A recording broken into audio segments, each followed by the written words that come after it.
Hi guys, Howzit, welcome trek amal, kia ora to any of my Kiwi whānau. Welcome back. As you see from the cover of the video, you're getting a two for today as we get prepared for the two biggest teams in the Southern Hemisphere to head up north to do battle with the European rivals.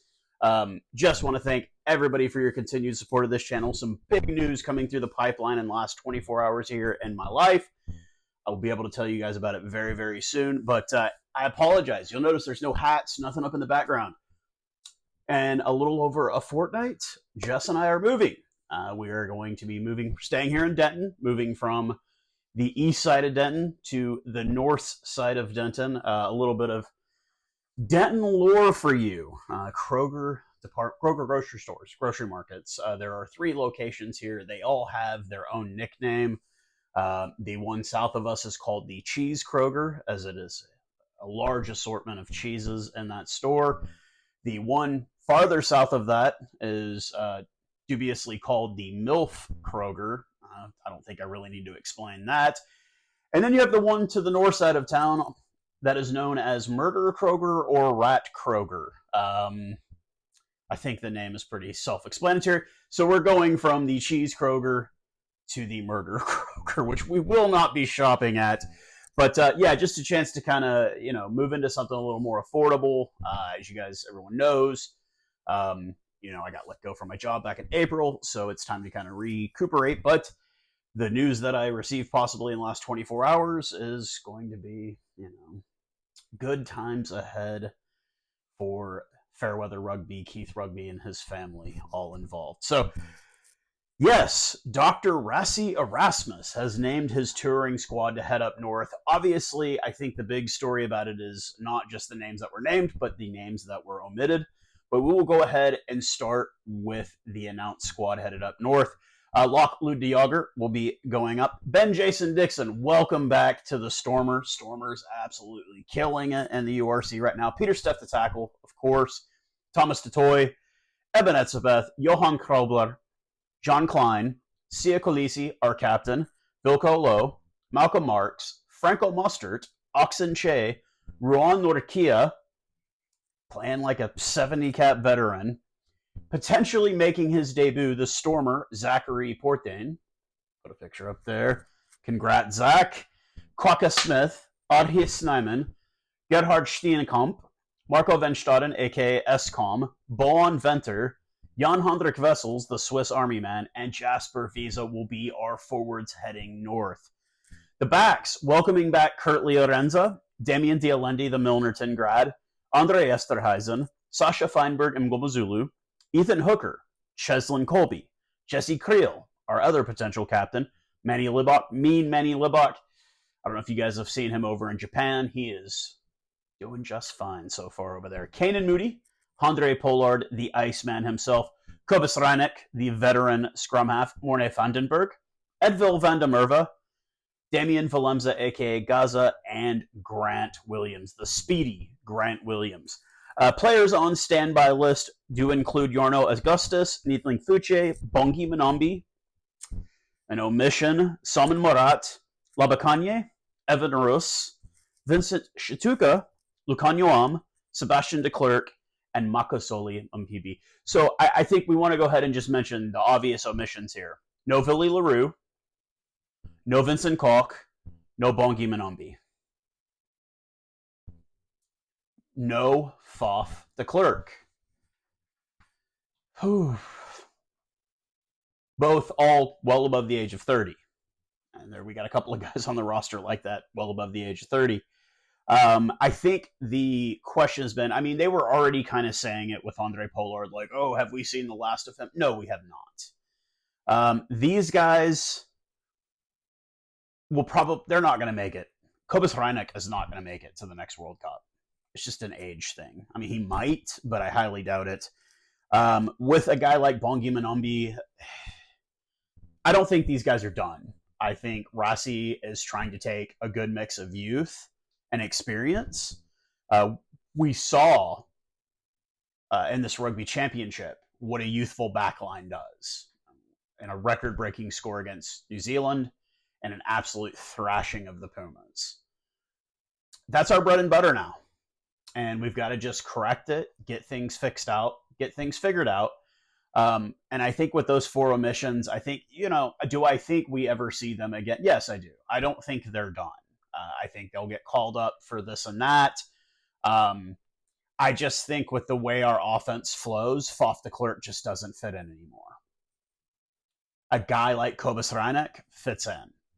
Now, I feel like Morne Vandenberg is a little bit more akin to Faf de Klerk, but he does have that pick up and go. I would be more worried about like the likes of somebody like Jordan Hendrickse. Will we ever see them in the green and gold again? That remains to be seen.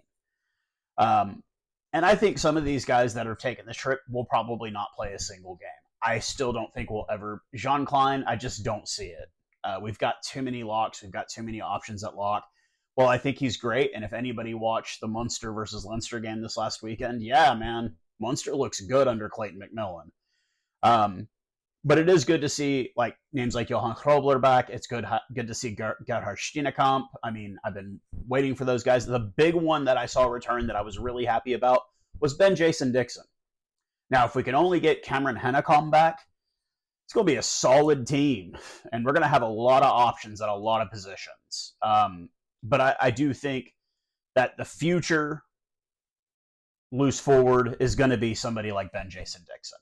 Sia is getting up there. Peter Steph-Totoy, I think he's going to be one of those guys that's still doing it at 38, 39. I don't think the game's going to give up on him before he gives up on the game. And then we won't hear anything from him except the occasional person that was like, oh, I was driving through the country and I saw him on a tractor in the middle of a farm. Because we all know Peter Steph-Totoy is not going to be I'm living in a high-rise in downtown Cape Town. No, he's going to be the guy living in the bush on a farm, not talking to anybody. I don't think he balloons up the way that Bakis Buta does. Hey, we share a birthday. I can make that joke about Bakis. But I don't. He's definitely not going to become like a, Victor Matfield. We know that's Peter. That's not Peter Steph-Totoy. He's going to be a very reclusive man when he's done with rugby. And like I said, I don't think his body gives up rugby. I think rugby gives up on him because he's just going to get to a point where he's just too old and they're like, hey, bro, you're done, man. You need to stop. We need to let these younger guys. So with that being said, I think it's a very strong squad. I still am on the fence about my prediction as far as this tour going. I think after what we've seen from the Irish side, especially Leinster, I kind of think that Ireland's in a lot of trouble. If you saw their name squad, they finally added another uncapped guy in Tom Farrell this week. But I think Faz is, there's the debate. Do they still have it to be at the top 4, the power 4 of rugby? And I don't know. I don't know after what I've been seeing, because, you could say that Leinster is the lion's share of their team. And I think it will continue to be. And you never know. So I'm still going to go with it. We might lose one game on this tour, and it'll probably be France. But because it's France at home, they've got, guys like Ntimak, these kind of guys, Ramos, these guys can do it. Obviously, once again, Tampon Dupas is out, still nursing a uterus injury. So he will not be making an appearance. They're going to keep him hit, I guess, till the World Cup. So that is that for the Springbok roster. Now we will move over to part 2 of my video right after this. Today's episode of The Fairweather Rugby Fan is brought to you by Ian Foster's expression when he beats a Tier 2 team. Damn, that's pathetic. I knew I had to hit him with the Fozzie video because, in my opinion, it's same shit 4 years later that the All Blacks are going through. But Razor Robertson has named his touring squad to head north. A late omission, we'll get to it whenever we're going through the lineup here, but something I do want to say, and I will continue to say it, I want to say Razor's job is on the line, but after seeing what was happening 4 years ago and how bad the team got under Fozzie the Clown, you guys are going to stick with him no matter what. So let's go ahead and go through this touring squad heading up north. The forwards, the hookers, will be Cody Taylor, Samisoni Tukiahu, and George Bell. Props will be Ethan de Groot, Tamaiti Williams, George Bauer, Fletcher Newell, Pasilio Tosi, and Tavita Mafileo. He will get a debut if he does actually get dressed for a game. Scott Barrett, the captain of the side once again, replacing the injured Patrick Tuipulotu. God, this guy can't catch a break. He is undergoing surgery, will not make the tour. Sam Derry has replaced him in the lock core there. The Dutchman, Fabian Holland, and Josh Lord. The loose forward, number 8, will be Sempapeni Finau, Simon Parker, Artie Savea, co-captain, vice-captain, Duplessis Karifi, who has absolutely earned his way into the jersey, Wallace Satiti, Peter Lakai, and Luke Jacobson. The scrum halves will be Cortez Ratama, Cameron Royergard, and Finley Christie, the little redhead. Beauden Barrett, Damian McKenzie, the only options they really have at fly half with New Zealand at the moment. Anton Leonard-Brown, Jordy Barrett, Quinn Tupaia, Billy Proctor, Lester Faianganuku, and Rico Iowani will be the center. He can also play a bit of wing, I guess. Caleb Clark, Sevu Reese, Will Jordan, and Ruben Love, the fullback. And I guess Ruben Love can also play a bit at 10 as well. Unavailable due to injury, as I said, obviously, Patrick Tuipulotu, Tyrell Lomax, Noah Notham, Imoni Nurawa, Ollie Norris, Ofa Tuanga Fussy, that's going to be a missed one there, Asafo Amua, and Steven Perafeta are all unavailable due to injury. Now, with the All Blacks, they are taking a second side up north, something that I really wish Rassie Erasmus would do, doing a South Africa A.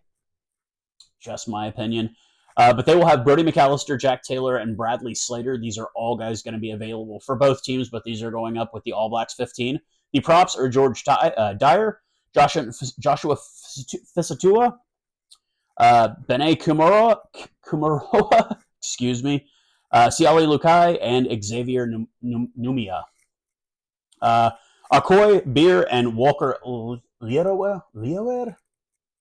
God, I have not watched Super Rugby in a long time. Those will be the locks. Kellen Boshier, Devin Flanders, Howden, Christian Leowili, Dalton Papali'i, and Sean Wheatley will be the loose forward number 8. Halfbacks will be Falo Fakatava, Kyle Preston, and Xavier Rowe. First 5/8 will be Josh Jacob and Rivez Rihanna. Midfielders will be Braden Enor, David Havili, Dallas McLeod, and Daniel Rona. Outside backs will be Che Fihakai, I think is how you say his name, Nane Saturo, Jacob, God, I know how to say his name, but you can see it on the screen there, and Caleb Tongatau. Some of these guys I really don't know. Coaching the side, Jamie Joseph, David Hill, Corey Jane, and Wappa McIntosh. Yeah, he played in Austin here in Texas. I met Wappa. What a big, big boy he is. So that is the All Blacks 15, All Blacks 30, main camp going up. And once again, I feel like this is Razor coaching for his job, but I don't think they're going to fire him regardless. Do I think they do the Grand Slam? Yes, I do. Yes, I do. Are there bigger questions around this squad? No, because I think it's the same exact questions you have around Ireland. You're supposed to be 2 years out from a World Cup. You're supposed to be blooding a lot of new talent. Yeah, there are some new names on here. But having Beauden Barrett and Damian McKenzie be your only 10s is not a good look. We have 3. We have 3 guys. I mean, you could have Damian Valemza play 10 as well. You could have Cheslin Colby play 10 as well. I don't see that versatility with the All Blacks, but we already know that. We saw what happened during the Rugby Championship. This is a team that still has yet to prove that they can finish a game. And when they do win a game, they act like they fixed their problems. And as soon as they lose another one, you realize they didn't fix shit. They just played against a weaker opponent. Razor Robertson's got a lot to prove on this tour. And do I think they do it? Yeah. Because I don't think his players want to see their coach get fired. But I don't think the NZRU is going to fire him anyways. Just like I know that Faz is going to select Sam Prendergrass over Jack Crowley for Ireland. You just know it. He's one of those coaches that could probably get away with anything. And I feel like that's Razor right now. He's surrounded by a bunch of yes men, and until somebody says, hey, I've had enough, I don't think it's going to be the NZRU. Will it be the rugby public in New Zealand? Yeah, they're going to be like, fuck this, we're sick of it, get rid of them. NZRU is not going to get rid of them. Now, I think if he does lose more than one game on this tour, the heat is going to be on, because then we're going to have to sit here and languish for another 6 months. And there is no rugby championship. They're coming to South Africa on a tour next summer, winter, and I don't think it's going to be a very fun trip for them. Yeah, they'll get to play the Lions and probably beat the crap out of the Lions, because it'll be the Lions. They'll probably play the Sharks with no Springboks on it, probably beat the crap out. Maybe run ramp on a couple of our provincial sides. But when it comes to the Springboks, they're going to be in deep trouble. This is why I think we should have a South Africa A, because we have the guys that could do it. You could have Sasha and Damien and Manny play every week when the Springboks are playing a game. They're just captaining the South Africa A side. But I get it. It's financial. It's expensive to send that many players. I mean, the NZRU is coughing up some serious coin to send 2 full teams north of the equator. It's very expensive. It's very expensive. Now, why they're doing that, I have no idea. I know the brand is still a very marketable brand. I mean, this logo is still very, very marketable. But do you really need to send up a second side when your first side has such depth issues? Just my opinion on that. So these are the lineups for the Northern Tour, guys. I hope you guys enjoyed this video. Please subscribe, support, thumbs up, all that kind of stuff, and we'll talk again very soon. Cheers, guys.